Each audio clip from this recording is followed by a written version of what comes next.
வணக்கம். நீங்க எங்க கிட்ட பகிர்ந்துகிட்ட நிழல்களில் மலர்ந்த காதல் கதைய பத்தி தான் நாம இன்னைக்கு கொஞ்சம் ஆழமா பார்க்க போறோம். வணக்கம். ஆமா, இது மேலோட்டமா பார்க்க ஒரு அமானுஷ்ய காதல் கதை மாதிரி தெரியலாம். ஆனா அதுக்குள்ள நிறைய சுவாரஸ்யமான விஷயங்கள் இருக்கு இல்லையா? நிச்சயமா, உளவியல் ரீதியா நிறைய ஆழமான விஷயங்கள் இருக்கு. கதையோட முதல் காட்சியே அப்பப்பா நம்மள அப்படியே கட்டி போடுது. ஆமா. நடுராத்திரி சென்னையோட அந்த பழைய துறைமுகம். ஒருத்தன் ஓடிட்டு இருக்கான், கையில ரத்தம், கண்ணுல ஒரு பயம். ம். அதே சமயம் எங்கேயோ ஒரு பழைய கோவில்ல மணி அடிக்குது. கரெக்ட். அந்த சத்தத்துல ஒரு பொண்ணு கனவுல இருந்து எந்திரிக்கிறா. அவ கனவுல பார்த்தது இந்த ஓடிட்டு இருக்கிற அதே ஆளோட முகத்தை. இதுதான் இந்த கதையோட மையமே, அந்த முரண்பாடு. ஆமா, ஒரு பக்கம் த்ரில்லர், இன்னொரு பக்கம் அமானுஷ்யம். இது ரெண்டும் எப்படி இணைய போகுதுங்கிறது தான் முதல் கேள்வி. நிச்சயமா. அதாவது, ஒருத்தனுக்கு கிடைச்சிருக்கிற ஒரு அபாரமான சக்தி அவனுக்கே அது சாபமா அமையுது. ஆமா. அதிலும் குறிப்பா காதல் தான் அந்த சாபத்தை தூண்டுற காரணி. ஆனா அதே காதல் தான் அந்த சாபத்தை முறிக்கிற ஒரே வழியாவும் இருக்கு. சூப்பர். அப்போ வாங்க இந்த கதாபாத்திரங்கள் இருந்தே ஆரம்பிக்கலாம். நம்ம ஹீரோ ஆரியன். சரி. அவனால நிழல்களுக்குள்ள மறைய முடியும். இது கேட்க ஒரு சூப்பர் ஹீரோ சக்தி மாதிரி இருக்கு. ஆனா கதை இத ஒரு சாபமா காட்டுது. ஆமா, அந்த சாபத்தோட விதி என்னன்னா, அவன் காதலிக்கிற ஒருத்தரோட உயிருக்கு ஆபத்து வரும். இந்த ஒரு வரியில அவனோட மொத்த வாழ்க்கையோட சோகமே அடங்கியிருக்கு. இங்கதான் கதையோட உளவியல் ஆழம் தொடங்குது. பொதுவா ஒரு சக்தி ஒரு ஹீரோவுக்கு பலமா இருக்கும். ஆமா, அவனோட அடையாளமா இருக்கும். ஆனா இங்க அதுவே அவனோட மிகப்பெரிய பலவீனமா, அவன சமூகத்துல இருந்து ஒதுக்கி வைக்கிற ஒரு காரணமா மாறுது. அவனை தனிமைப்படுத்துறதே அவனோட இந்த சக்தி தான். ஆமா. ஒரு நிமிஷம் யோசிச்சு பாருங்க. உங்களால யாரையும் தொடக்கூடாது, நேசிக்க கூடாதுன்னு ஒரு விதி இருந்தா உங்க வாழ்க்கை எப்படி இருக்கும்? ரொம்ப கொடுமையா இருக்கும். அந்த தனிமையோட வலிதான் ஆரியன் கதாபாத்திரத்தோட அஸ்திவாரம். அவன் நிழல்கள்ல மறையறதுங்கிறது வெறும் சக்தி இல்ல. அது அவன் இந்த உலகத்துல இருந்து தன்னைத்தானே மறைச்சுக்கிறதோட குறியீடு. வாவ். இன்னொரு பக்கம் நம்ம ஹீரோயின் மாயா, ஒரு பத்திரிகையாளர். அவளோட வேலை உண்மையை தேடுறது. ம். பல வருஷமா தீர்க்கப்படாத ஒரு கொலை வழக்க அவ துப்பறிஞ்சிட்டு இருக்கா. அந்த கேஸ்ல ஆரியனோட பேரும் அடிப்படுது. சரி. இங்க எனக்கு ஒரு விஷயம் ரொம்ப சுவாரஸ்யமா தோணுச்சு. அவ ஆரியனை ஒரு சந்தேக நபரா தேடி போறதுக்கு முன்னாடியே அவ கனவுல அவனை பாக்குறா. ஆமா, இதுதான் முக்கியம். இது அவங்க சந்திப்பு தற்செயலானது இல்ல, அது விதியால எழுதப்பட்டதுன்னு காட்டுற மாதிரி இருக்கு. சரிதான். சந்தேக நபருக்கும் அவரை விசாரிக்கிறவங்களுக்கும் மத்தியம் காதல் வர்றதுங்கிறது ஒரு கிளாசிக் த்ரில்லர் டெம்ப்ளேட்.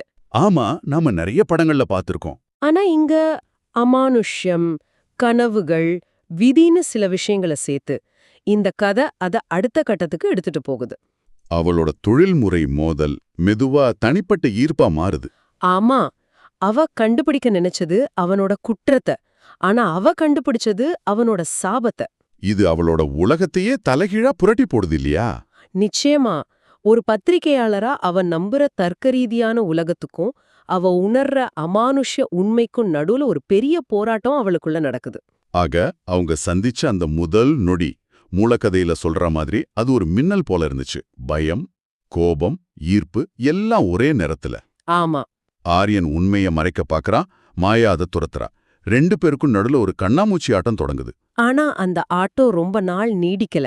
ஏன்னா கதை அவங்கள அமைதியா இருக்க விடல. ஆமா, சரியா அந்த நேரத்துல தான் ஒரு புதிய ஆபத்து வெளியில இருந்து வருது. அது வரைக்கும் அது அவங்க ரெண்டு பேரோட தனிப்பட்ட போராட்டமா இருந்துச்சு.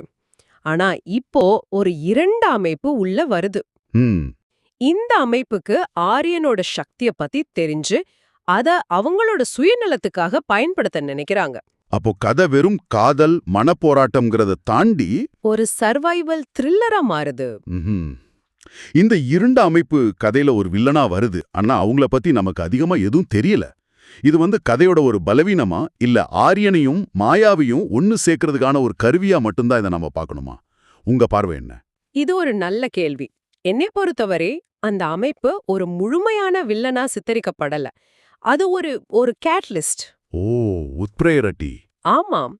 ஆரியனும் மாயாவும் அவங்களுக்குள்ள இருக்கிற முரண்பாடுகளை மட்டுமே எதிர்கொண்டிருந்தா ஒருவேளை அவங்க பிரிஞ்சு போயிருக்கலாம்.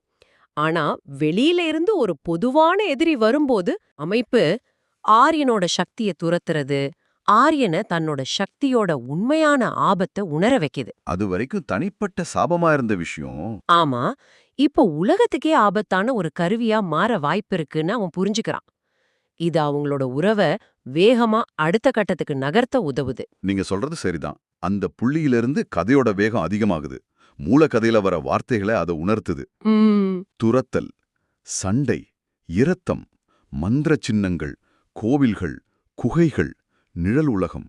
அவங்களோட பயணம் எவ்வளோ ஆபத்தானதுன்னு இது காட்டுது. மன போராட்டமா இருந்த கதை இப்போ உடல் ரீதியான போராட்டமாவும் மாறுது. இந்த ஆபத்தான பயணத்துல தான் அவங்க ஒருத்தர் இன்னும் ஆழமா புரிஞ்சுக்கிறாங்க. நிச்சயமா. ஒவ்வொரு சண்டையும் ஒவ்வொரு தப்பித்தலும் அவங்க பீச்ல இருக்கிற நம்பிக்கைய அதிகப்படுத்துது. மாயா ஆரியனோட நிழல் சக்திய நேரடியா பாக்குறா. அதே மாதிரி ஆரியன் மாயாவோட தைரியத்தையும் புத்திசாலித்தனத்தையும் பார்க்கறான். ஆமா, அவங்க பலவீனங்கள் அவங்க 2 பேருக்கும் தெரிய வருது.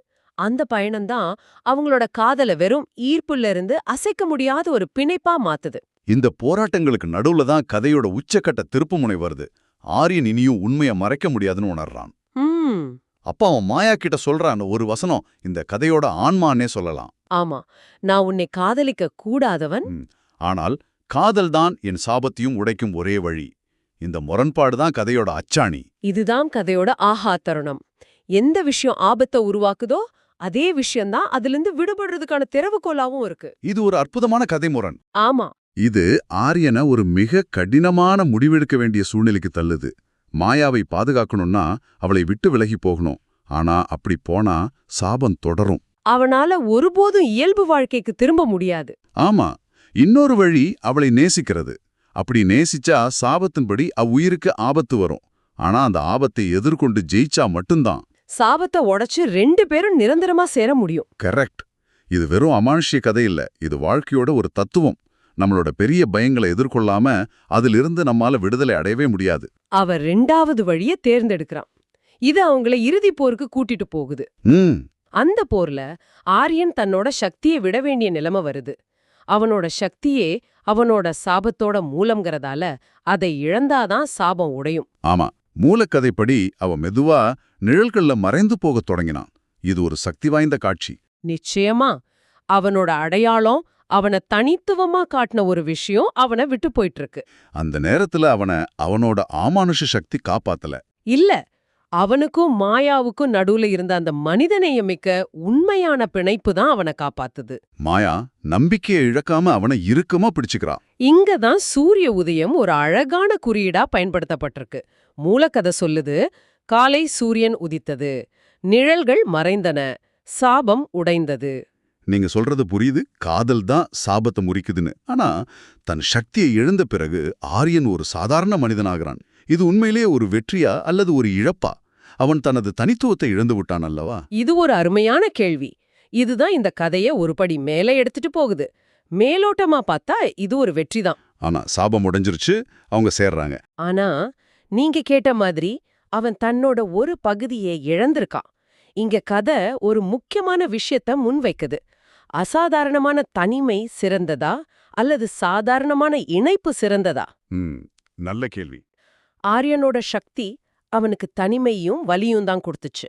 அந்த சக்தியை இழந்து ஒரு சாதாரண மனுஷனா அவனால முதன்முறையா இன்னொரு மனுஷரோட முழுமையா இணைய முடியுது.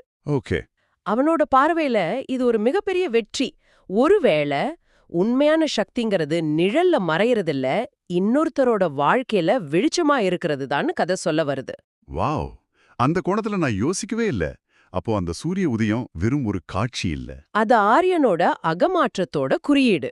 இத்தனை நாளா அவன் வாழ்ந்த நிழல் வாழ்க்கை முடிஞ்சு ஒரு புதிய வெளிச்சமான அத்தியாயம் தொடங்குறத காட்டுது. மிக சரியா சொன்னீங்க. கதையோட தொடக்கத்துல நடுநிசையில இருந்தவன் இறுதியில சூரிய உதயத்தை பார்க்கறான். இது அவனோட முழுமையான பரிணாம வளர்ச்சியை காட்டுது. கரெக்ட். அவனோட பயணம் இருட்டுல இருந்து வெளிச்சத்துக்கு வர்ற பயணம், பயத்திலிருந்து அன்புக்கு வர்ற பயணம், அமானுஷ்யத்திலிருந்து மனிதநேயத்துக்கு வர்ற பயணம். கடைசியில சக்தி தோத்த இடத்துல அன்பு ஜெயிக்குது. ஆக கையில ரத்தத்தோட இருட்டுல ஓடிட்டு இருந்த ஒரு சபிக்கப்பட்ட மனிதனை ஆரம்பிச்ச ஆரியனோட பயணம் காலை வெளிச்சத்துல பயமில்லாம காதலிக்க கூடிய ஒரு சாதாரண மனிதனா முடியுது. கதையோட இறுதி வரிகளும் அதைத்தான் சொல்லுது. ஆரியன் மாயாவை பார்த்து இப்போது நான் உன்னை பயமில்லாமல் காதலிக்கலாம்னு சொல்றான். ஆமா, கதையோட மையக்கருவான சில காதல்கள் சாபமாகத் தொடங்கி வாழ்க்கையாக முடிகின்றன அன்னோது ரொம்ப அழகா நிறைவடையுது. உண்மையாவே இந்த கதை அமானுஷ்ய கூறுகளை பயன்படுத்தி ஒரு பொதுவான ஆழமான மனித உணர்வைத்தான் பேசுது. அன்பில் இருக்கிற சவால்களும் அதன் வெகுமதிகளும். ஆரியனோட சாபம்ங்கிறது நம்ம வாழ்க்கையில இருக்கிற பல விஷயங்களுக்கு ஒரு உருவகமா இருக்கலாம். நம்ம கடந்த காலத்தோட சுமையா இருக்கலாம், இல்ல நம்ம மனசுக்குள்ள இருக்கிற தாழ்வு மனப்பான்மையா இருக்கலாம். ஆமா இருக்கலாம். நாம எதை கண்டு ரொம்ப பயப்படுறோமோ அதுவே நம்ம விடுதலைக்கான சாவியாகும் இருக்கலாங்கிறது இது உங்களுக்கு உணர்த்தும். ஆரியன் காதலை கண்டு பயந்தான், ஆனா அதே காதல் தான் அவனுக்கு விடுதலையை கொடுத்துச்சு. இந்த கதை ஆரியன் ஒரு சாதாரண மனுஷனா மாறுறதோட முடியுது. அவன் சந்தோஷமா இருக்கான். ஆனா ஒரு நிமிஷம் யோசிச்சு பாருங்க. சரி, அந்த சாபம்ங்கிறது வெறும் ஆபத்து மட்டும்தானா, இல்ல அந்த சக்தியும் தானா? அவன் நேசிச்ச பொண்ணுக்காகவும் ஒரு சாதாரண வாழ்க்கைக்காகவும் தன்னிடம் இருந்த ஒரு அசாதாரணமான திறமையை அவன் தியாகம் செய்ய வேண்டியிருந்தது. இது உங்களை ஒரு கேள்வியோட விட்டுட்டு போகுது.